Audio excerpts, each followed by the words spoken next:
Graça e paz, líderes de avivamento. Que alegria poder estar com vocês. Ontem à noite eu não estive aqui no culto, alguns ficaram preocupados, perguntando, mas todos sabem o que aconteceu com o pai da pastora Eide. Ontem nós estivemos ali até bem mais tarde, já chegamos dali às 6h30, já às 18h30, estávamos ali fazendo o culto fúnebre e participando com aquela família desse momento de dor, de tristeza, e a gente acaba sendo, de alguma forma, impactado por isso, né? Fisicamente, emocionalmente, nós somos impactados por essas dores que os discípulos sofrem, por essas lágrimas que os discípulos derramam, né? Amém? Então, eu não pude estar aqui, mas eu soube que Jesus esteve aqui, foi uma bênção. Amém, pastora Dona? Fiquei sabendo que Jesus estava aqui, que o Espírito Santo estava aqui, e foi tremendo, foi poderoso, né? Só alguns amigos assim mais íntimos que sentiram a minha falta, graças a Deus. Amém? Nossa conferência tem o tema de aliança geracional. Aliança, todo mundo já está cansado de ser ministrado sobre isso. É um tema que nós ministramos muito aqui na igreja, aliança, não é? Todo mundo sabe que uma aliança é eterna. Ela passa de geração a geração, né? E o que é uma geração? O que é uma geração? Uma geração pode ser entendida como uma sucessão de descendentes em linha reta, né? Pais, filhos, netos, bisnetos, trinetos, tetranetos, pentanetos, hexanetos e por aí vai. Amém? Existe isso, apóstolo? Existe. Numa árvore genealógica, você vai ver lá, até a 10ª geração está lá, né? Que é o enanetos, seria a 9ª geração de netos. Lá na 10ª geração está a 9ª geração de netos de uma pessoa. Claro que a gente não vai alcançar vivos isso, mas a nossa descendência e o legado que nós deixamos pode alcançar, sim, todas essas gerações. Amém? E vai alcançar em nome de Jesus, né? Lá em Salmo 112, 2 diz assim: sua linhagem será poderosa no país. Deus está falando isso para alguém. Então, a linhagem, a nossa linhagem é uma geração, mas também pode ser o conjunto de pessoas vivas na mesma época. Então, nós estamos vivendo numa geração, todos nós fazemos parte de uma geração, né? E muitas vezes nós somos influenciados, somos contaminados por essa geração que nós vivemos, pelas ideologias, pelos princípios morais, éticos, espirituais dessa geração. Vou te dar um exemplo. Alguns anos atrás, jamais uma pessoa chamaria no altar Deus de você. Hoje isso se tornou comum. E eu sou antiga, né? E eu não gosto disso. Eu acho isso estranho demais. Se referir a Deus como você. Não estou dizendo que é errado, que é pecado, mas eu, particularmente, não faço parte dessa geração, né? Eu sou de uma geração anterior. Eu sou de uma geração que a gente escrevia cartas, bilhetes, né? Eu não sou da geração tecnológica, a gente tem uma grande dificuldade com a tecnologia, porque quem nasce aí depois de 2000, 2005, já é uma geração tecnológica, né? Então, a geração pode ser isso. Mas o nosso propósito é falar dessa linhagem direta, que é influenciada pelas nossas ações, pelos nossos comportamentos, pelas nossas decisões, pelos nossos atos. Essa geração que pode ser influenciada.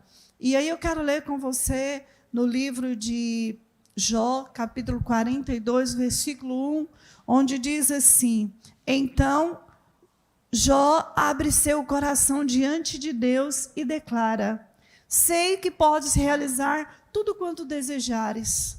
Absolutamente nenhuma das tuas ideias e vontades serão frustradas.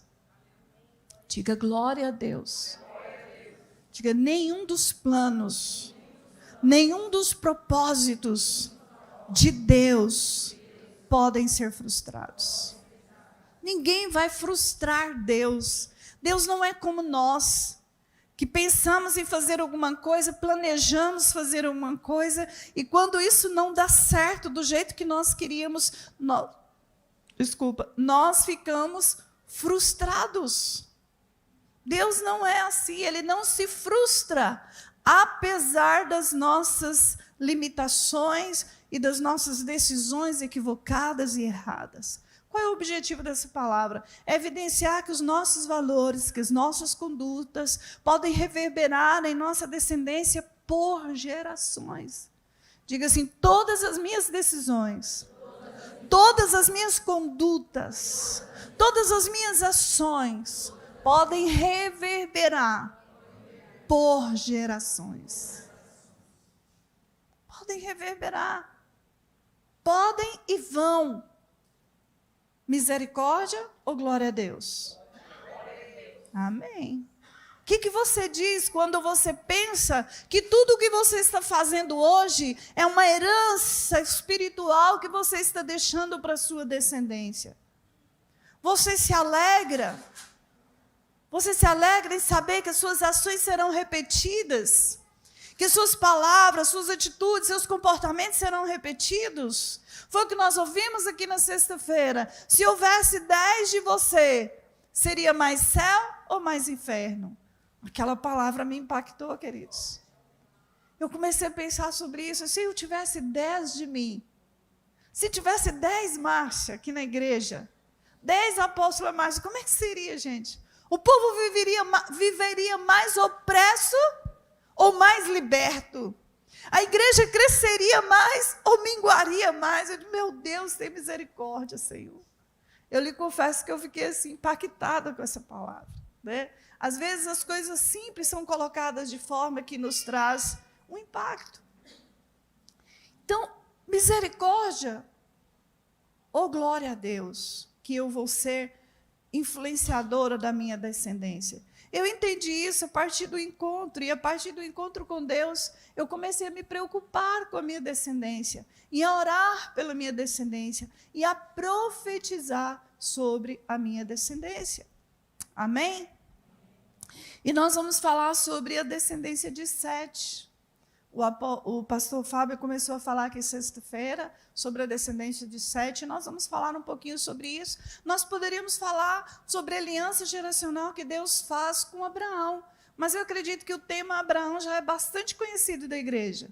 Todos aqui sabem da aliança que Deus fez com Abraão, com seu filho Isaque, com seu neto Jacó, e aí sucessivamente.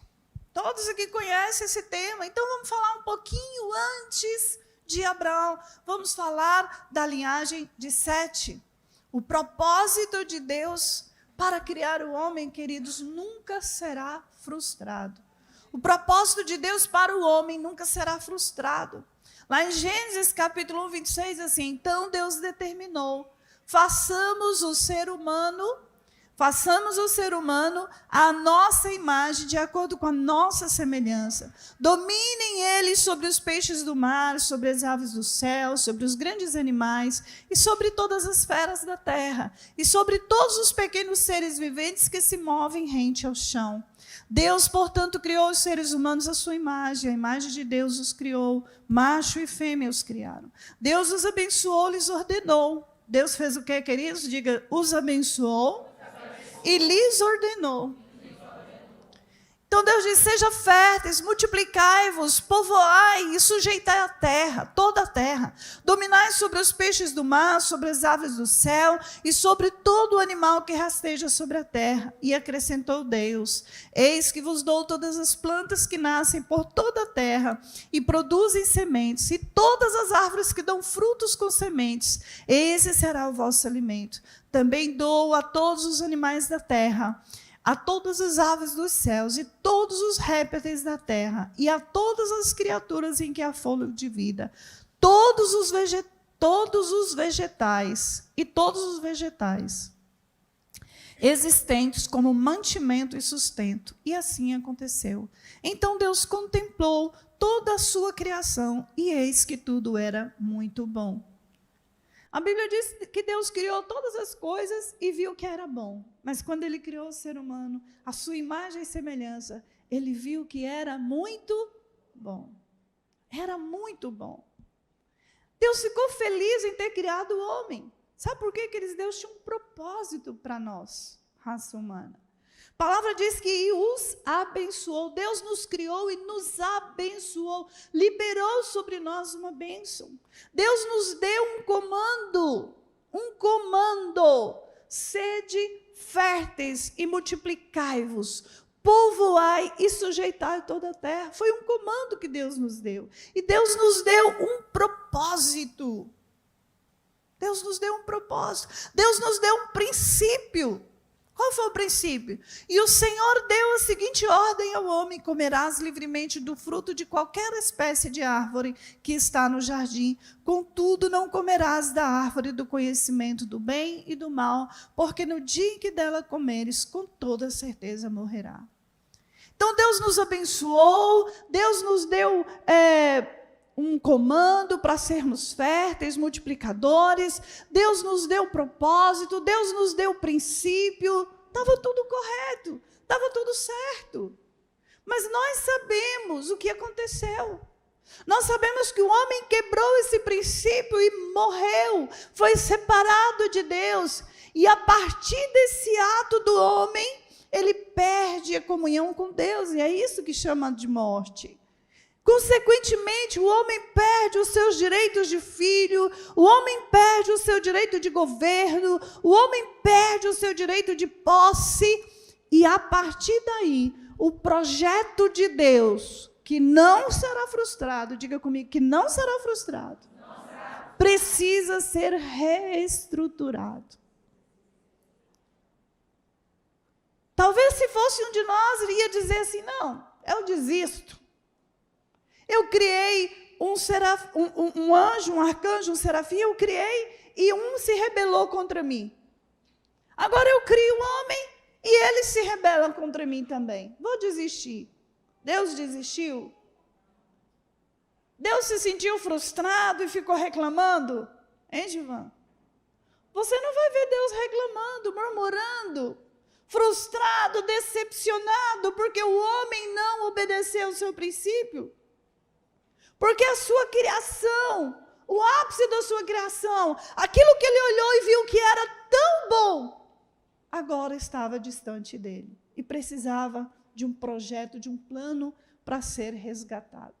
Deus parte logo para o plano B. Deus parte para o plano B. Vamos resgatar esse homem aqui.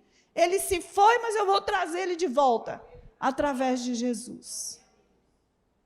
Então, queridos, uma coisa que fica no nosso coração é que toda ação tem uma reação correspondente no mundo espiritual. A ação de Adão teve uma reação, ele perdeu muita coisa. Toda vez que você peca, toda vez que você quebra um princípio de Deus, Deus perdoa, mas você perde muito com isso. Você perde muito com isso. Davi pecou e Deus o perdoou, mas ele perdeu muito com isso. Ele perdeu o governo de 10 tribos de Israel. O projeto de Deus é que ele governasse todo Israel, mas ele perdeu o governo de 10 tribos, por causa do seu pecado. E somente por causa da misericórdia de Deus, Deus não o removeu do governo. Então, toda vez que eu peco, toda vez que você peca, nós perdemos muito. Diga comigo, todas as vezes que eu quebro um princípio de Deus, eu perco alguma coisa. É isso que nós precisamos entender. A graça do Senhor Jesus não é um cartão ilimitado, queridos. Ele nos perdoa? Sim, Ele nos perdoa. Mas isso tem consequências naturais e espirituais para as nossas vidas. E nós perdemos. Perdemos a autoridade. Perdemos territórios. E alguns nunca mais serão conquistados. Nunca mais. Diga misericórdia. Mas Deus tem propósitos para o homem, e Deus não, e os seus propósitos, as suas ideias, os seus projetos, os seus sonhos não serão frustrados. E este homem agora distante de Deus começa a gerar, começa mesmo distante de Deus a cumprir o propósito de Deus, que é multiplicar. Isso Deus não tirou do homem, ele começa a gerar filhos. E aí nós vamos ver que ele tem, Adão e Eva têm um filho chamado... Quem é o filho mais velho de Adão?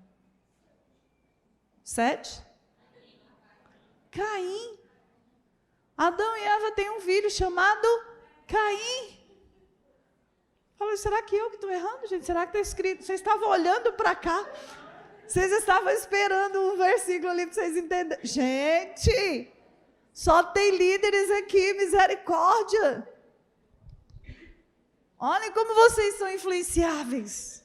Só porque eu falei que a gente ia falar de Sete, vocês já estão dizendo que o filho mais velho de Adão é Sete. É Caim, diga para o seu irmão, é Caim. Na verdade, Caim, né? Então, ele teve um filho chamado Caim. Lá em Gênesis capítulo 4, versículo 1. Então, Adão teve relações sexuais com Eva, sua mulher. Ela concebeu e deu à luz Caim e declarou, com a ajuda do Senhor, tive um filho homem. E Caim, querido, significa lança. Filho mais velho de Adão e Eva. O primogênito da raça humana. Vamos dizer assim, já nascido de um homem, de uma mulher, né? De acordo com a narrativa da raça humana, ele é o primogênito, o primeiro a nascer de um homem e de uma mulher. E nós sabemos que o primogênito tem toda uma bênção acompanhando ele. Mas nós sabemos que este homem seguiu um caminho tortuoso. E aí a Bíblia diz que Adão e Eva teve também um outro filho. Passa aí o próximo versículo. 4:2. Eu não anotei aqui, mas deve ser esse. Voltou a engravidar e dessa vez lhe nasceu Abel, irmão de Caim. Todo mundo conhece a história de Abel e Caim, não é verdade? O que aconteceu? A Bíblia diz que Abel ofereceu a Deus um sacrifício mais excelente do que Caim. E isso despertou em Caim um espírito de inveja, um espírito de ciúme. Isso despertou em Caim uma ira. E olha o que Deus disse para ele em Gênesis 4:6. Então o Senhor abordou Caim: por que estás furioso? E por qual motivo teu rosto está transtornado? Se procederes bem, não é certo que serás aceito? Entretanto, se assim não fizeres, sabe que o pecado espreita a tua porta e deseja destruir-te. Cabe a ti vencê-lo. Diga para o seu irmão: cabe a você vencer o pecado. Tem gente que acha que Deus é que vai fazer isso por ele. Tem gente pecando e dizendo: não, mas é a vontade de Deus. Diga misericórdia. Olha o que Deus está falando com Caim. Cabe a você, Caim, a você resisti-lo, vencê-lo. Eu gosto dessa versão, vencê-lo. Contudo, propôs Caim a seu irmão Abel: saiamos, vamos ao campo. E quando estavam no campo, aconteceu que Caim se levantou contra Abel, seu irmão, e o matou. Gente, Caim teve um discipulador top, sim ou não? Poderoso. Deus, o próprio Deus, o advertiu. O próprio Deus falou com ele, mas ele pecou. Sabe o que é a grande misericórdia de Deus, gente? Abel não ouviu a voz de Deus, ouviu? Deus falou com Abel? Não, mas falou com Caim. Olha que coisa interessante. Deus não falou com Abel, que era justo, íntegro, mas falou com Caim, que era maligno. Deus falou com ele, disse, olha, Caim, cabe a você resistir. Mas a Bíblia diz que ele fez uma proposta ao seu irmão, ele ignorou a voz de Deus. E ele fez uma proposta ao seu irmão, saiu com ele ao campo e o matou. Lá em João, 1 João capítulo 3, versículo 11, diz assim, ora, a mensagem que ouvistes desde o princípio é esta, que nos amemos uns aos outros e não sejamos como Caim, que pertencia ao maligno e assassinou seu irmão. E por que o matou? Porque suas obras eram más e a de seu irmão eram justas. O invejoso, o ciumento, ele quer apagar a estrela do outro. Ele quer destruir o que é bom, o que é justo, o que é íntegro, o que é reto. Ele quer manchar a imagem do outro, ele quer destruir o outro, porque ele não suporta em saber que o outro é melhor do que ele. Então a Bíblia diz que ele pertencia ao maligno e assassinou o seu irmão. Mas por que ele assassinou o seu irmão? Porque as obras dele eram más e as obras do seu irmão eram justas. E aí eu lhe pergunto, querido, o que foi que Caim, qual foi o legado que Caim deixou para a sua descendência? Qual é o legado que Caim passou para os seus filhos? Imagina um pai desse, ciumento, invejoso, violento, assassino. Qual é o legado que esse pai deixa para o seu filho? A palavra diz que no final de um tempo, lá em Gênesis 4, 3 até o 4, Gênesis capítulo 4, do versículo 3 ao 4, no final de uns tempos trouxe Caim do fruto da terra uma oferta ao Senhor. Abel, por sua vez, trouxe das primícias do seu rebanho e da gordura deste. Todavia não se agradou de Caim e da sua oferta. Deus não se agradou de Caim e de sua oferta. E por esse motivo Caim ficou muito irado e seu semblante assumiu uma expressão maligna. Sabe, queridos, não se trata apenas de honrá-lo com os nossos bens, nem tampouco de honrá-lo apenas com a nossa renda, e sim com as primícias dessa renda, e sim com a bicurim, ou seja, com as primícias, que é o sinal da honra. Caim foi desonroso com Deus. Esse é o legado que ele deixa para os seus filhos, a desonra. A desonra. E a desonra, assim como a honra, são sementes para a eternidade. Lá em 1 Samuel 2,30 diz assim, honrarei aqueles que me honram, mas aqueles que me desprezam serão tratados com desprezo. Aqueles que me desonram serão tratados com desprezo. Caim era apenas um religioso, levou algo ali para Deus, como um ato litúrgico, não como um ato do coração. Foi desonroso, não ofereceu o melhor, não ofereceu o primeiro. Não priorizou Deus na sua vida, não teve Ele em primeiro lugar. Mas nós vamos ver que Adão teve um outro filho que se chamou Abel. E este filho, sim, este soube honrar o Senhor e por isso foi morto. E aí lá no versículo 25, vamos ver um pouquinho da geração de Sete. 4:25 diz assim, novamente Adão teve relações sexuais com sua esposa e ela deu à luz outro filho, a quem chamou de Sete, exclamando, Deus me concedeu outro filho para ficar em lugar de Abel, que foi morto por Caim. O nome Sete, a origem do nome Sete não é muito clara, mas pressupõe que significa nomeado, pois quando nasce, Eva diz, Deus me deu outro filho em lugar de Abel, porquanto Caim o matou. Eva viu no nascimento de Sete uma divina nomeação para reparar o dano que havia sido causado pelo seu filho Caim. Sabe, queridos, aqui está o princípio de que os planos de Deus não serão frustrados. O propósito de Deus era levantar Abel. Deus se agradou de Abel. Mas ele foi morto pela ação do homem. E agora, o que fazer? Vou trazer outro filho. Vou colocar alguém no lugar. Não se engane. Se eu parar hoje, se eu desistir hoje, se eu pecar hoje, Deus levanta outro no meu lugar. Deus não quer que você se sinta pior, pequeno, minúsculo. Mas também você não pode se sentir o cara. A cara. Porque senão Deus pode levantar outro no seu lugar. Isso é simples. Né? Deus levantou outra pessoa para tomar no lugar de Abel. Com o mesmo caráter, com a mesma índole, com a mesma natureza, com o mesmo coração adorador. Deus levanta Sete. E qual foi o legado que Sete deixou para a sua descendência?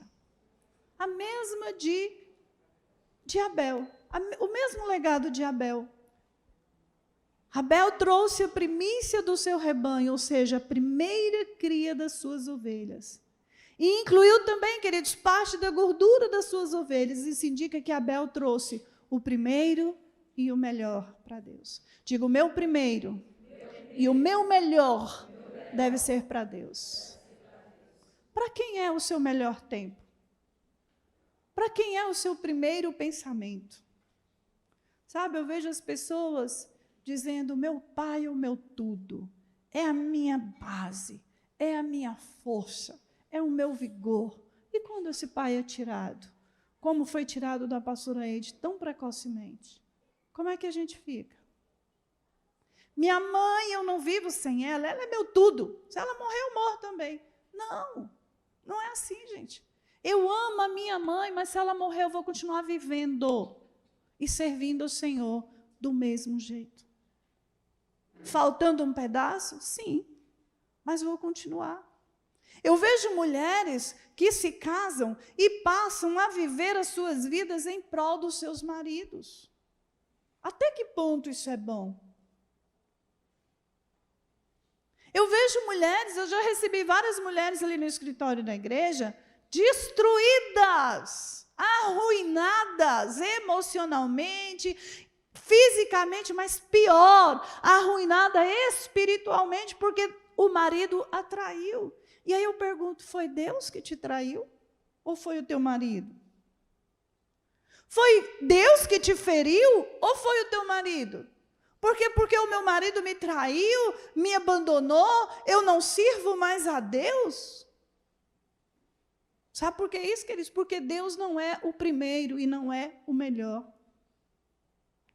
Pessoas que perdem os seus filhos e acabou a vida. Entra numa caverna de solidão, de depressão, de angústia. Sabe por quê? Porque Deus não é o primeiro e o melhor.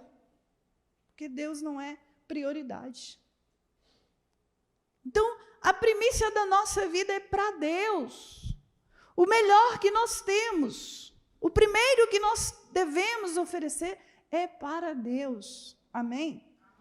Aprenda isso, líderes, pastores, ministros. O melhor que você tem não é para a sua ovelha, é para Deus. Muitas vezes nós dedicamos muito tempo aos nossos discípulos, nós dedicamos muito tempo a pessoas, mas não dedicamos muito tempo a Deus. E isso gera um cansaço, isso gera, sabe, um esgotamento físico, emocional e espiritual. Porque nós não sabemos dizer não para aqueles que querem estar conosco, que precisam estar conosco. Sabe, queridos, às vezes pessoas ligam para a gente e dizem assim, eu preciso falar com a senhora hoje, tem que ser agora. Não. E antigamente eu saía doida, correndo, desesperada. Essa pessoa precisa de mim, me sentia importante. Hoje eu digo, não, minha filha, você não precisa, não é de mim, é de Deus. Não é de mim que você precisa. Esses dias uma pessoa me ligou. Eu preciso da senhora agora, nesse momento. Eu falei, não posso. Eu não posso ir aí. Me perdoe, mas eu não posso. Aí na igreja deve ter outro pastor. Deve ter um pastor aí. Procure ele, pede ele para pôr a mão na sua cabeça. Pastora Cíntia deve estar aí. Mulher de Deus, de oração. Pede ela para pôr a mão na sua cabeça e orar por você. Uai, apóstola. Não, queridos. Você não precisa desesperadamente de mim, nem de um líder. Você precisa de Deus. Quando o negócio arrochar, corre para os pés do Senhor. Eu não preciso de um líder? Precisa. Se você não precisasse, Deus não tinha levantado pastor para te pastorear. Porque existem duas classes de pessoas, aquelas que são totalmente dependentes da gente e aquelas que são totalmente independentes. E nenhuma das duas está correto. Nós precisamos, diga, eu preciso do meu líder, do meu pastor, mas eu dependo de Deus. Você não pode depender de mim, porque eu posso morrer, eu posso pecar, posso falhar, e aí sua fé vai por água abaixo. Você precisa depender de Deus. Eu preciso do meu marido, eu preciso dos meus filhos, mas eu não posso depender deles. Preciso depender de Deus, porque se eles forem tirados de mim, eu preciso continuar vivendo. Amém? Só tem uma pessoa que não pode ser tirada de você, Deus. Só esse. Os outros que você ama, que você... Meu Deus do céu, eles podem ser tirados de nós, no dia que Deus decidir. Os meus filhos são de Deus. Eu digo, Senhor, meus filhos, a minha vida, mas eles são do Senhor, eles não são meus. Se o Senhor quer levá-los para longe de mim, então me dê graça para viver sem a presença deles. Porque, Senhor, eu só não posso viver sem a tua presença. Amém? Amém. Então, nós vamos ver aqui que Abel trouxe o melhor. E você vai ver que isso vai reverberar na descendência de Sete, porque é a mesma ação de Sete. Sete é um substituto, é um nomeado para substituir aquele que Deus havia levantado. Lá em Hebreus 11:4 diz assim, pela fé Abel ofereceu melhor sacrifício do que Caim. Por meio da fé ele foi reconhecido como justo no momento em que Deus aprovou suas ofertas. E apesar de estar morto, seu testemunho de fé ainda é eloquente. Então, Abel era um homem de fé e Sete também era um homem de fé. Esse é o legado que vai ser passado de geração em geração. Queridos, tudo que não é feito por fé, ou pelo princípio da fé que confessamos, que professamos, acaba se tornando uma afronta a Deus. Se você não faz por fé, você afronta a Deus. Se você não faz por amor e por fé, você está afrontando Deus. Não faça nada no reino de Deus que não tiver como base a sua fé. Não oferte, não dizime, não primicie, não limpe a igreja, não seja diácono, não seja nada, se não for por fé, por amor, se você não for movido por essas coisas, porque isso é uma afronta a Deus. Tudo que é feito por fé, ou pelo princípio da fé que confessamos, reverbera para a nossa descendência. Sabe, queridos, a primícia é um princípio que tem voz na eternidade. Primícia, você está falando de dinheiro, pastor? Apóstolo? De tudo, de tudo. Primícia, primeiro, primazia. Aquilo que você traz em primeiro lugar, buscar em primeiro lugar o quê? O reino de Deus. O que é que você está buscando em primeiro lugar? O que é que nós estamos buscando em primeiro lugar? Isso tem uma voz para a eternidade, para a nossa geração. Então, da mesma forma em que a desonra, ela reverbera a honra também. Honrarei aqueles que me honram. Se você honra a Deus, sua descendência também será honrada. O Senhor vai ter misericórdia. O Senhor vai guardar, o Senhor vai livrar. Sabe que a misericórdia de Deus é tão grande, queridos, tão grande, que muitas vezes os nossos filhos, os nossos netos, nem estão na presença de Deus, mas por amor a nós, por aquilo que nós depositamos nos pés do Senhor, Deus tem misericórdia dos nossos filhos. Deus tem misericórdia da nossa descendência. E aí, queridos, eu vou falar sobre as duas descendências, sobre a de Caim sobredecede. E aí, Caim teve um filho chamado Enoque.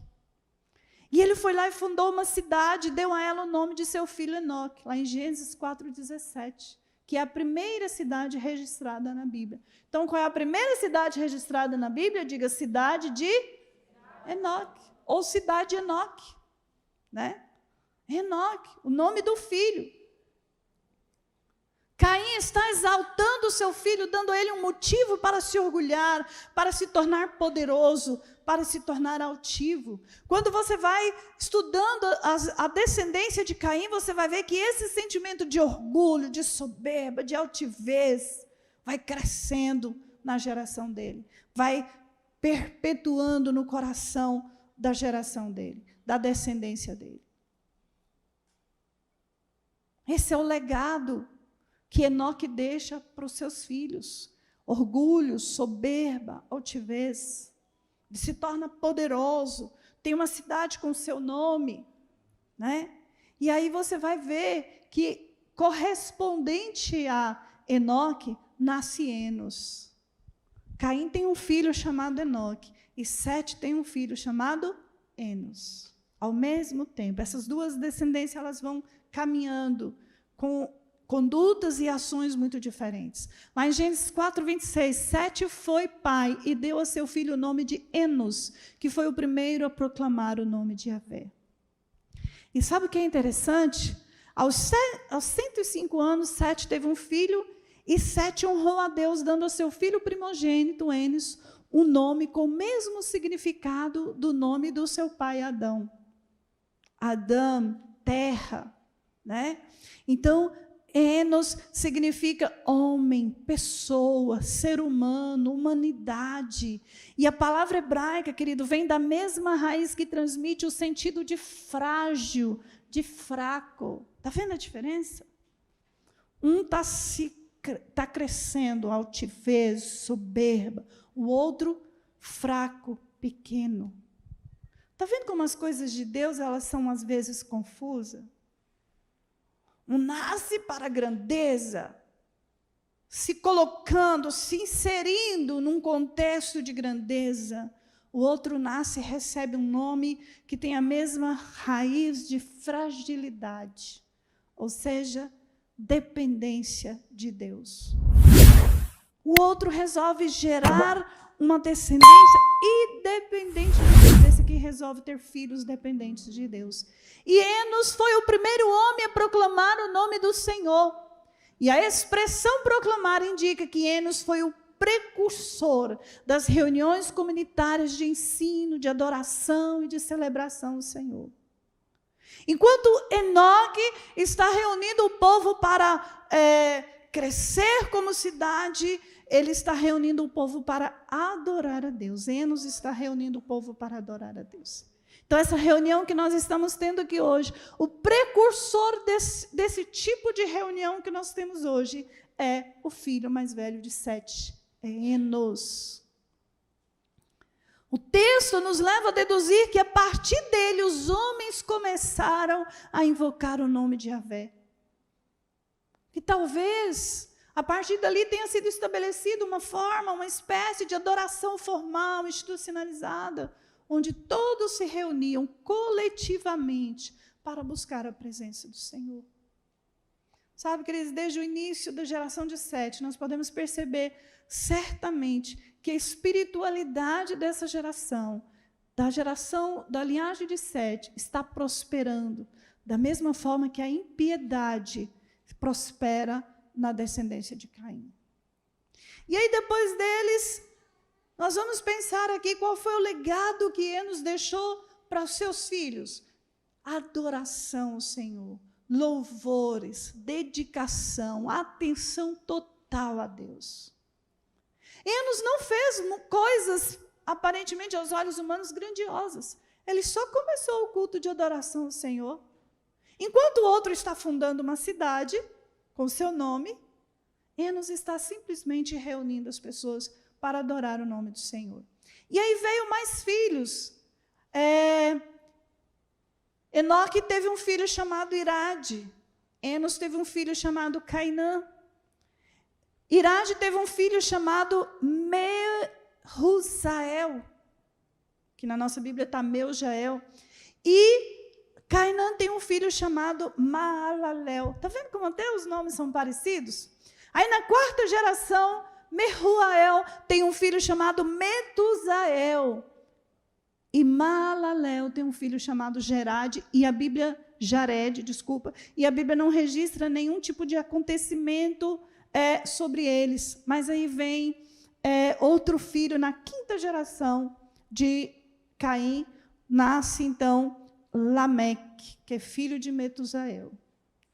E quando nasce Lameque, a Bíblia começa a registrar alguns feitos de Lameque. E do outro lado, correspondente a ele, nasce um Enoque, que agora é filho da descendência de Sete. Tem o mesmo nome, viu, gente? Mas não é o mesmo.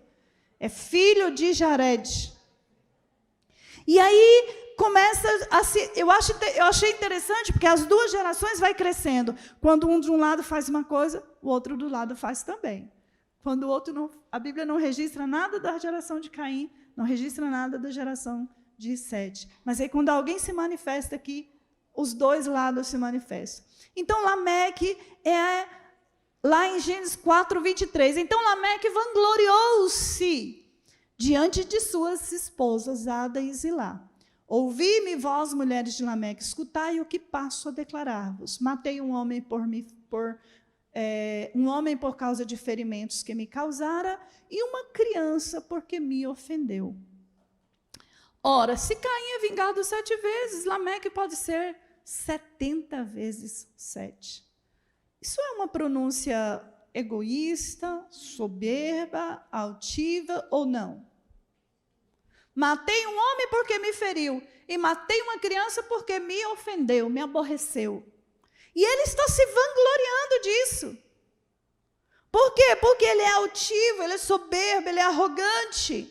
O quinto descendente da linhagem de Caim foi o autoritário e arrogante e perverso Lameque, que é a própria personificação do maligno. Lameque entendeu que poderia dar cumprimento aos propósitos expansionistas da raça humana e do seu povo em particular. E a maneira dele, ele resolve ter 2 esposas, para que tivesse mais filhos, para que tivesse uma descendência maior. Parece até que está cumprindo o propósito de Deus, né, de ter muitos filhos. Mas, a verdade, ele está engrandecendo o seu nome. Está se tornando poderoso na terra, altivo e soberbo. Enquanto isso, Enoque, que significa literalmente ou iniciado, ou dedicado, ou consagrado. A Bíblia diz que Enoque viveu na terra 365 anos. E todos os anos de Enoque foram dedicados ao Senhor.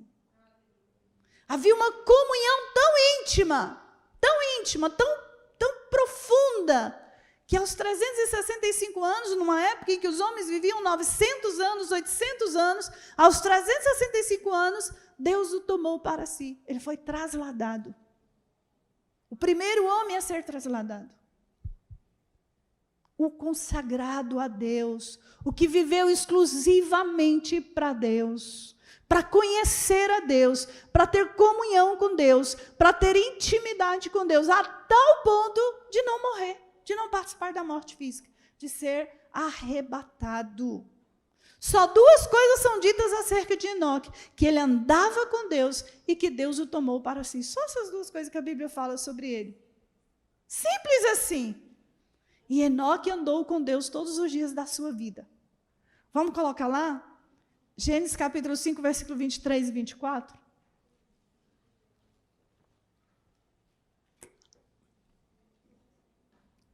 Toda a duração da vida de Enoque foi de 365 anos. Enoque andou sempre em comunhão com Deus e um dia desapareceu, porquanto Deus o arrebatou. Você quer servir a Deus para ser arrebatado e nem participar da morte? Palavras simples, né, queridos, mas poderosas. Ele andava com Deus, Deus o tomou para si. Enoque foi o primeiro ser humano a ser trasladado.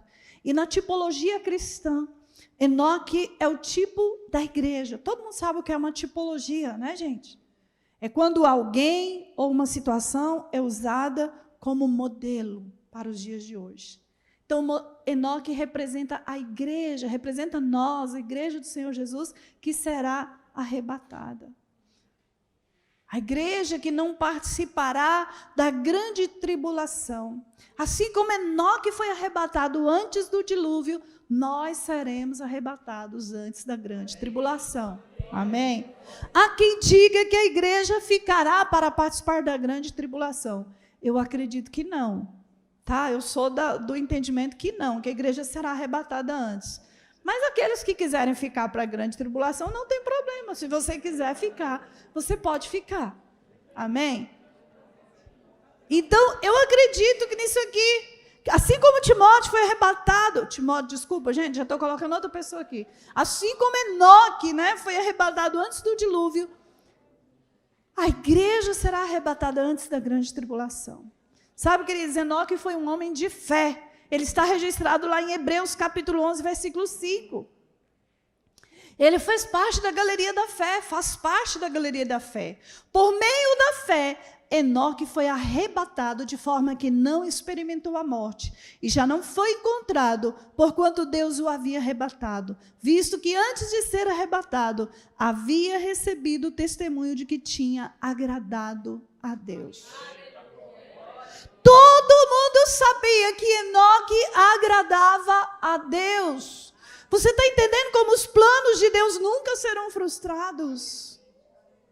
Adão pecou.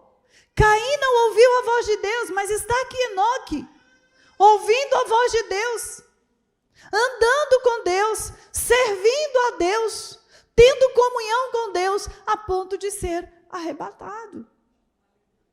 Enoque foi profeta do Senhor. Lá em Judas capítulo 1, só tem um capítulo, né, gente? Mas versículo 14 e 15. Ora, foi quanto a esses que Enoque, o sétimo a partir de Adão, profetizou.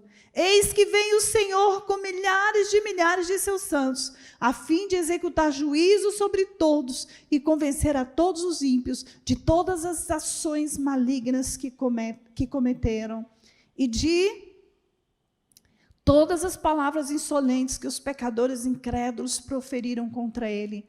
Tais pessoas vivem murmurando e se queixando, dominados por seus próprios desejos impuros, sua boca proclama arrogância e usam de adulação para conquistar seus objetivos. Enoque está vivendo com uma geração assim.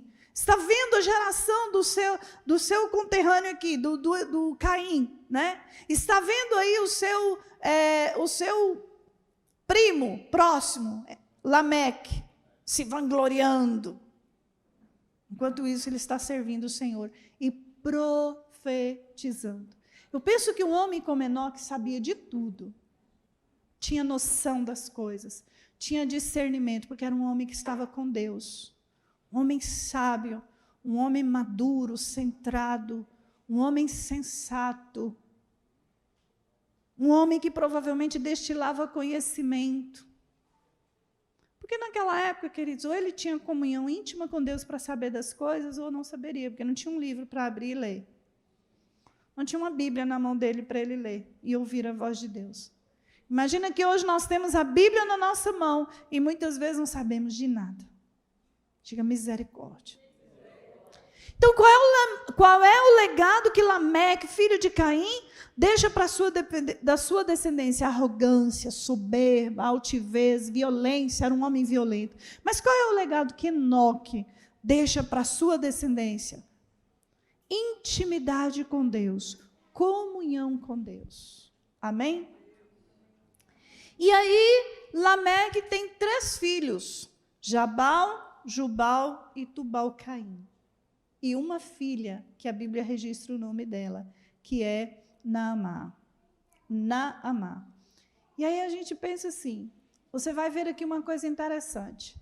Jabal, o primeiro a criar rebanhos e o primeiro a morar em tendas, a começar a ter uma estrutura, né, melhor para viver. Jubal, o primeiro músico, o primeiro construtor, de harpa e flauta, e Tubal-Caim, o primeiro artífice de instrumentos cortantes de ferro e bronze. Coisas extraordinárias, não é? Já pensou? A descendência de Caim criou os instrumentos musicais, descobriu alguns... Faltou a palavra agora, gente. Eu não entendo nem de química, nem de física. Alguns produtos da terra, né? Ele aprendeu a trabalhar com ferro, ele aprendeu a trabalhar com bronze. Olha que coisa interessante. A fazer ferramentas para poder cultivar a terra, mas também para matar homens, para matar pessoas. Nós vamos ver aqui a ambiguidade da humanidade, a ambiguidade moral e ética, né? O bem e o mal em plena ação. Porque as mesmas mãos artísticas e dedicadas que se empenhavam na fabricação de ferramentas para tornar a exploração da terra menos extenuante, eram as mesmas que se esmeravam em produzir armas cada vez mais resistentes, cada vez mais afiadas, cada vez mais mortíferas. Que agora podia matar mais pessoas, né? Com espadas, com foices, com enxadas. Poderia matar mais pessoas. Então, a mesma ferramenta que é usada para cultivar a terra é usada para tirar a vida de uma pessoa. Diga misericórdia. E aí, correspondente a Jubal e Tubal-Caim, nós temos Metusalém. Quem é Metusalém, gente? Ou Matusalém, ou Metushelah. Quem é? O que você sabe dizer sobre esse homem? O homem que mais viveu sobre a terra. A Bíblia diz que a longevidade de vida é para quem? Para quem sabe honrar o quê? Pai e mãe. Então, nós vemos aqui um legado de honra, um legado de sabedoria, um legado de obediência. Se esse homem viveu tanto, mais do que todos os homens da sua geração, mesmo correspondente a um homem que estava criando armas mortíferas, mesmo vivendo na mesma época, no mesmo contexto, na mesma geração, ele sobrevive centenas de anos. Isso é promessa de Deus, isso é honra. Então, esse é o legado que ele deixa para a sua descendência. Enquanto a descendência de Caim está criando coisas, como o pastor falou aqui, né? Os outros estão simplesmente servindo a Deus. E isso fala muito profundamente comigo, queridos, porque nós sonhamos muita coisa para os nossos filhos.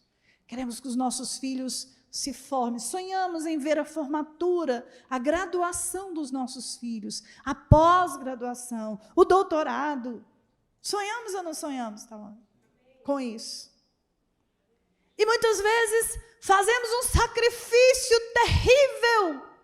Tem gente que trabalha dia e noite para formar os filhos, para ver os filhos pegar um canudo, mas não oram à noite para ver os filhos servindo ao Senhor.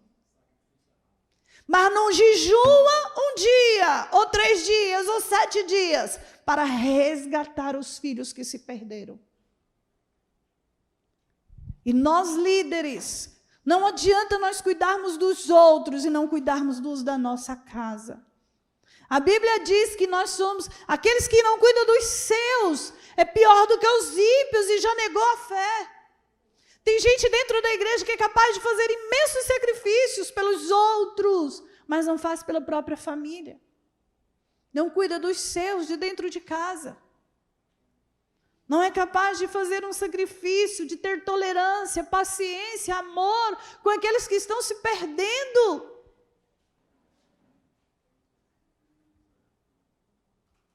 Queridos, deixa eu lhe dizer uma coisa. Ter filhos no altar é uma bênção, mas não acontece por acaso, não. Não acontece por acaso. Você já percebeu? Tem hora que eu falo, Deus, isso é antagônico. Isso é antagônico, Senhor. Muitas vezes a gente está aqui sofrendo, chorando, orando, uma dificuldade para trazer os filhos para o altar do Senhor. E tem alguns pais que estão no mundo e os filhos aqui servindo ao Senhor, não é? Aí quando eu olho, esses dias eu disse para alguém, olha só, seu filho está servindo ao Senhor, mulher, caminha com ele, em nome de Jesus. Caminha com ele, porque isso é poderoso. Você vê um jovem hoje servindo ao Senhor, se dedicando ao Senhor. Pais caminham com esses filhos. Mas tem pais, queridos, que são uma pedra de tropeço na vida dos filhos. Uma pedra de tropeço. Nós tivemos aqui na igreja uma pessoa que todas as vezes que ela queria castigar a filha dela, ela proibia ela de vir na igreja. Quando a filha desobedecia, ela dizia, pois tu não vai para a igreja, não vou deixar você ir. Você não vai para a célula. Essa semana você não vai para a célula, porque você não fez o que eu queria.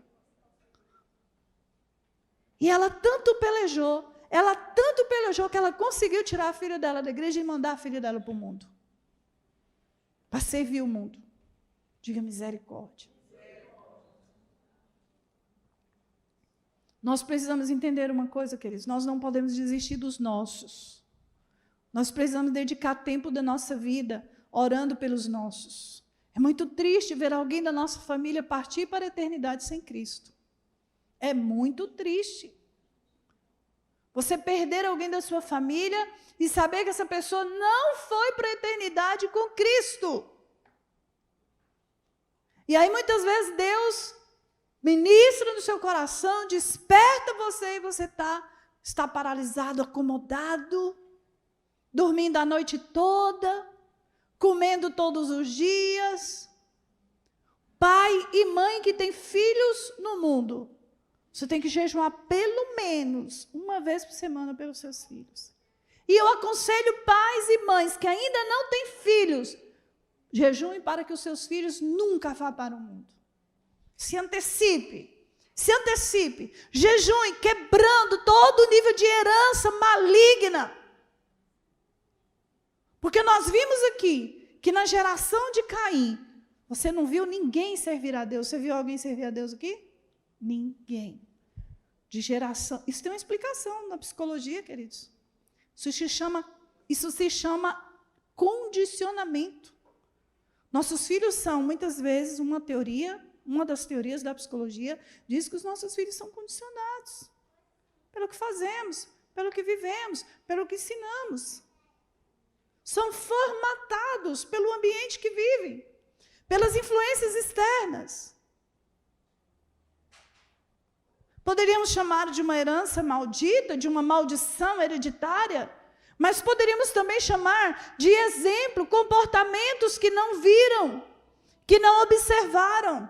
E sabe o que é pior? Muito pior do que ter um pai e uma mãe ímpia, é ter um pai e uma mãe crente, que diz que é crente, mas que faz coisas erradas. É pior. Sabe por que muitos filhos de pastor se desviam? Porque não vê o pai viver o que prega. Meu sogro contava uma história que todos os pastores da Assembleia de Deus antigamente contavam, viu, gente? Era uma lenda, mas que exemplificava alguma coisa. Que uma criança chegou para o pastor e disse assim, pastor, só deixa nós morar aqui na igreja? Mas por que, meu filho, que você quer morar aqui na igreja? Porque aqui na igreja meu pai é tão bom.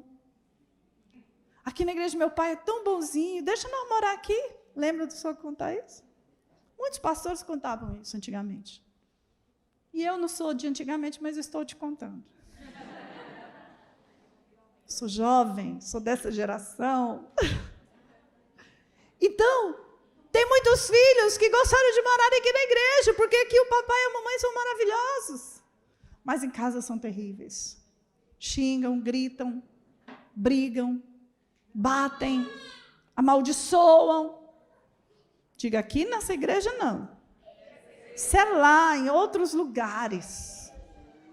Aqui ninguém faz isso em nome de Jesus, não é? Aqui são todos amáveis. É uma luta, irmão. É uma luta. Um dia eu fiquei tão nervosa na minha casa, meus filhos eram pequenos. Eu não sei se eles lembram disso. Mas eu perdi a estribeira. Eu vou pôr culpa na doença, gente. Eu fiquei hipertensa e não sabia. Durante 1 ano eu era hipertensa e não sabia. E eu estava para matar as pessoas. Meus filhos e a igreja já não me suportavam mais. Graças a Deus, o dia que eu descobri que era hipertensão, eu comecei a tomar remédio. Minha face ficava transtornada. E um dia eu fiquei tão transtornada em casa com os meninos que eu estava com uma bacia de vasilha na mão e joguei no chão. Pá! Quebrei as vasilhas. E os caras me olhando assim. Gente, naquela hora eu caí assim. Eu falei, o que eu estou fazendo? Meu Deus, o que é que eu estou fazendo? O que está acontecendo comigo? Eu preciso de ajuda. Eu estou ficando doida.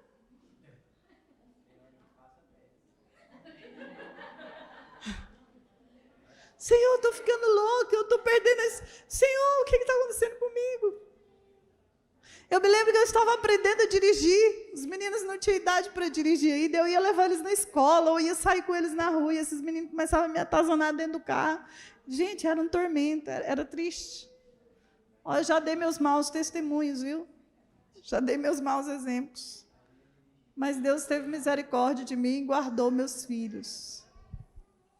Porque pior do que uma mãe que está lá no mundo, queridos, é uma mãe que está dentro da igreja, dando mau testemunho em casa. Eu tinha uma amiga, antes de eu me casar, eu tinha uma amiga na igreja e ela chorava muito. Aquela menina chorava demais na igreja e eu ficava pensando, o que essa menina tem? Família na igreja, ela era filha única, pai tinha dinheiro, ela vestia as melhores roupas da igreja. Ela era a menina mais bem vestida, mais top, ela era poderosa. Todo evento, ela tinha roupa, mas aquela menina chorava. E nós éramos amigas e eu não entendia muito bem aquilo. E um dia eu disse, por que tu chora tanto? O que está acontecendo? Eu achava, será que é presença de Deus? Ela disse, mas você não sabe o que eu passo na minha casa. Como assim? Que eu ia na casa dela, era tudo tão perfeito, uma casa bonita, comida boa. Você não sabe o que eu passo. Muitas vezes eu busco minha mãe caída, bêbada, nos bares. Eu falei, o quê? Mas sua mãe é crente? Eu vejo sua mãe na igreja todo dia. Ela disse, é verdade, minha mãe é crente. Mas eu e meu pai é que sabem o que a gente passa. Muitas vezes nós temos que buscar minha mãe jogada no chão, na calçada, bêbada. Ela vai para os bares mais distantes do centro para ninguém ver. Você já pensou? Ver uma coisa dessa? Diga misericórdia. Deus guardou aquela vida, que até hoje ela é uma serva do Senhor. A mãe morreu proveniente do alcoolismo. Bebeu até morrer. Mas hoje ela é uma serva do Senhor.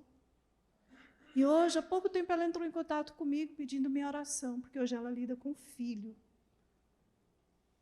que vive essa dominação, essa escravidão do vício. Diga misericórdia. E aí nós vamos ver que a geração de Caim acaba aqui, a Bíblia para de registrar aqui. Depois de Jabal, Jubal e Tubal, Caim para de registrar. Mas ela continua registrando a geração de Sete. E depois de Metusalém, vem o seu filho Lameque. Lameque, que teve um Lameque lá na geração de Caim, mas esse aqui é o Lameque, filho de Sete, descendência de Sete. Né? Lameque gerou um filho com 102 anos e deu a ele o nome de... Quem é Lameque, gente? Pai de quem? Pai de Noé, ou Noar. E liberou sobre ele uma palavra profética. Eu acho isso tão lindo, gente. Quando o filho nasceu, lá em Gênesis capítulo 5, versículo 28, quando Lameque completou 185 anos, gerou um filho e deu-lhe o nome de Noé.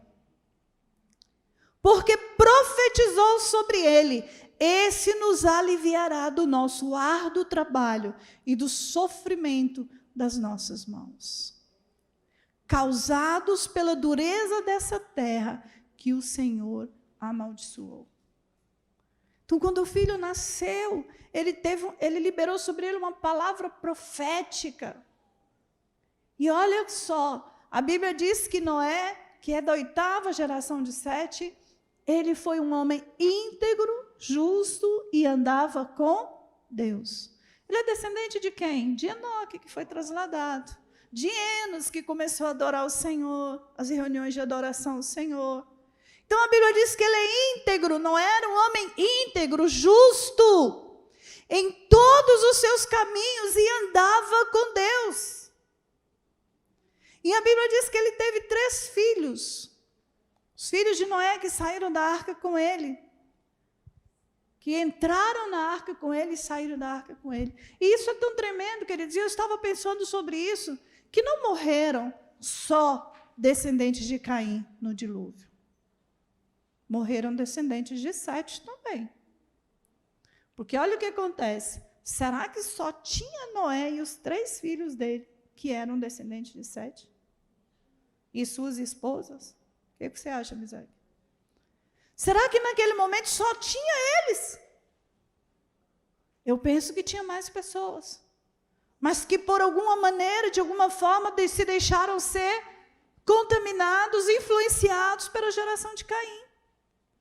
Porque a Bíblia diz que Noé prega 120 anos, mas entra na arca somente ele e os seus filhos. E glória a Deus por isso, porque ele conseguiu salvar seus filhos. Se você não conseguir salvar ninguém, mas conseguir salvar seus filhos, já está de bom tamanho. Que Deus tenha misericórdia de você e que você alcance mais pessoas. Mas se não alcançar, que alcance pelo menos a sua casa. E é mais difícil alcançar a nossa casa. Porque a nossa casa conhece todas as nossas fraquezas, as nossas fragilidades, os nossos momentos bons e os nossos momentos ruins. A Márcia, que o Misaque conhece, e que a Ingrid vai conhecer a partir de agora, e que o Abraão conhece, que a Larissa conhece, não é a Márcia que vocês conhecem. Não é. Eles me veem nas minhas piores fraquezas, nos meus piores momentos. Então, salvar os filhos não é fácil, não. O Gilvan e a Margarida, que a Ayla e a Laura conhecem, não é o mesmo Gilvan e a mesma Margarida que as ovelhas conhecem. Não é?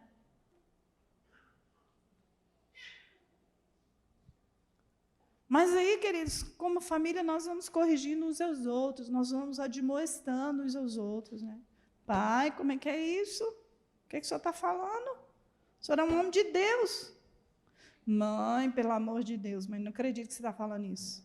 Em vez de você louvar a Deus, agradecer a Deus pela pintura da igreja ali dos irmãos, você está reclamando da cor da igreja, mãe?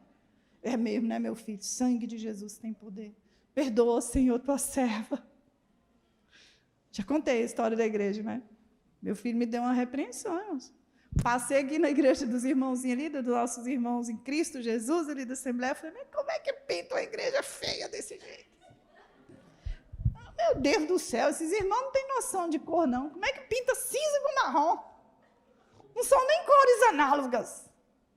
O Abraão olhou para mim e falou assim, mãe, em vez da senhora louvar a Deus, porque os irmãos conseguiram pintar a igreja deles, a senhora está reclamando da cor da igreja deles. Eles falam também da nossa. Falei, é mesmo, né, meu filho? Vai ver que eles falam, né? Que é isso? Mas não importa, o negócio sou eu, não posso falar, né? Dá mais na frente do filho, aí eu falei, mãe, em nome de Jesus, minha mãe. Em vez de a senhora louvar o Senhor, porque os nossos irmãos conseguiram pintar a igreja de Deus, a senhora está reclamando. Então a gente vai se corrigindo, a gente vai se admoestando, sabe? Glória a Deus que Deus me deu filhos pastores, né? Amém? Então, queridos, nós vamos ver aqui Noé. E Noé teve 3 filhos. Quem é os filhos de Noé? Quem são os filhos de Noé? Sem, Cam e Jafé. Não é cão, viu, gente? É Cam. Cam. Sem, Cam e Jafé. Esses são os 3 filhos de Noé. E eu gostaria de continuar falando sobre a descendência deles, mas não dá para falar sobre a descendência de todos, né? Mas eu queria falar algo aqui sobre isso. O Noé, o homem íntegro, diante de Deus, tem 3 filhos, consegue salvar os filhos do dilúvio, levar os filhos para a arca com ele, mas quando sai da arca, juntamente com seus filhos, o homem de Deus, o homem íntegro, servo de Deus, comete uma loucura. Comete uma loucura, queridos. Toda a geração de Caim foi destruída. Toda a geração de Caim foi destruída. Lembra lá do texto da honra? Foram desprezados. E agora só permanece após o dilúvio a descendência de Sete. E deveria ser uma bênção essa descendência, não vinha sendo uma bênção? Não estava sendo uma bênção? A geração maligna não havia sido destruída, mas agora a geração de Sete tem três pessoas que vão ser fundamentais. E um deles comete uma loucura. O que foi que Cam fez com o pai? Existem várias vertentes teológicas, uma delas diz até que ele teve relações sexuais com o próprio pai. Quando a Bíblia diz que ele conheceu a nudez do pai, esse termo conhecer. Mas o foco da palavra que não é esse, nós não vamos entrar nisso. Não importa o que Cam fez, não importa o que o filho fez, não importa o que o seu filho faça, não levante a sua boca para amaldiçoá-lo. Sabe, queridos, muitas vezes nós fazemos isso. Porque estamos frustrados, porque estamos tristes com os nossos filhos, porque eles fazem coisas que nós não gostamos, que nós não queremos, porque eles fazem coisas que nós não aprovamos, porque eles nos desonram, porque tem filhos que desonram os pais com suas ações, com suas atitudes. Um dia eu falei para o meu filho mais velho, meu filho, você está me desonrando. Eu prego aqui, você desprega ali. Em nome de Jesus. Coopera comigo. Contribui comigo. Porque eu estou pregando aqui no altar da igreja e ali na porta da nossa casa você está despregando. Então, muitas vezes, nós, por causa das desonras dos nossos filhos, nós fazemos o que Noé fez. Liberamos uma palavra de maldição. Eu já fiz isso com meu filho, queridos. Eu já liberei uma palavra de maldição sobre a vida do meu filho, da qual eu me arrependo muito. Sabe por quê? Porque não foi para isso que Deus nos chamou. Os nossos filhos são herança do Senhor. Eu não posso amaldiçoar a herança que Deus me deu. Não posso. E aí, Noé amaldiçoa o seu filho. Lá em Gênesis capítulo 9, versículo 22, Cã, pai de Canaã, notou que o seu pai estava nu e foi contar aos dois irmãos que estavam do lado de fora. Talvez ele tenha só zombado do pai, escarnecido do pai. Não importa o que ele fez. Se foi grave demais ou se foi menos grave, o foco aqui é que como pais, como autoridades espirituais, como responsáveis pelos propósitos que Deus nos entrega, jamais, diga jamais, eu posso amaldiçoar meus filhos. E muitos fazem isso todo dia. Você vai ver, menino, você vai ver, você me paga. Queridos, minha mãe tinha umas palavras duras conosco. Minha mãe era uma mulher muito abençoada, nos ensinou a palavra. Nos ensinou a palavra. Eu nunca vi minha mãe gritando, maldizendo, reclamando, murmurando, nunca. Mas a minha mãe tinha um negócio de dizer para nós assim, você vai chorar amargamente. Meu Deus. Ela dizia, você vai chorar, ainda dizia amargamente. Não pode ser só choro, não, tem que ser um choro amargo.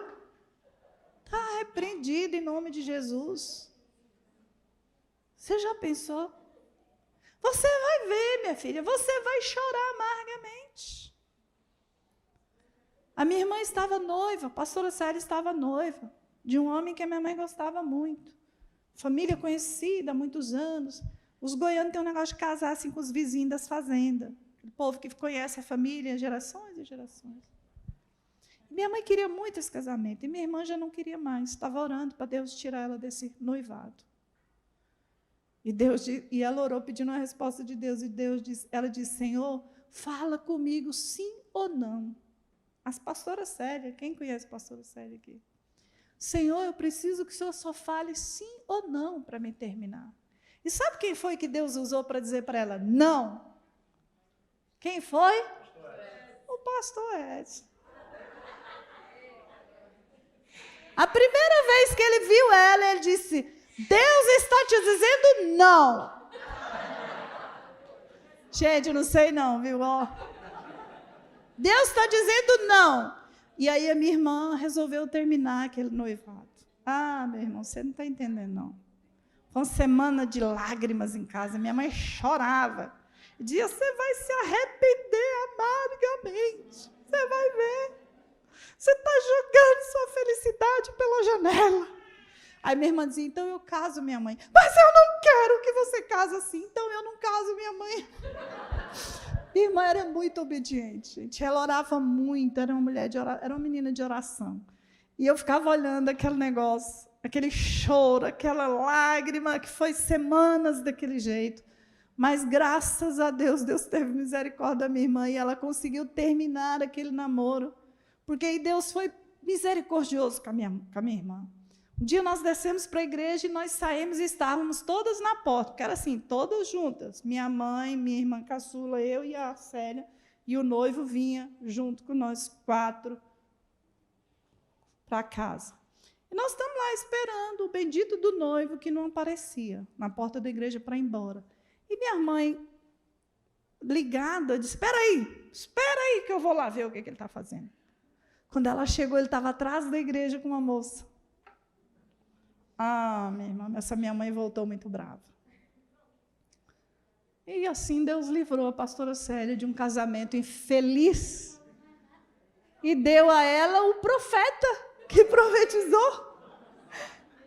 E ela se casou com o pastor Edson Nascimento e é muito feliz, graças a Deus. Vejo que a minha irmã é uma mulher que se casou dentro da direção de Deus. Então, queridos, muitas vezes nossos pais, por falta de sabedoria, ou por falta até de, não sei, às vezes eles liberam palavras assim: você vai chorar amargamente. Como é que sua mãe falava, Margarida? Desconjuro. Te desconjuro, diabo. Matusalém. Glória a Deus, um homem de honra. Essa era uma profecia boa. Então, quando você diz assim: você não tem jeito, eu desisto de você, isso é o quê, gente? Meu Pai do céu, sangue de Jesus tem poder. Anticristo. Alguém que já foi amaldiçoado pelo pai ou pela mãe?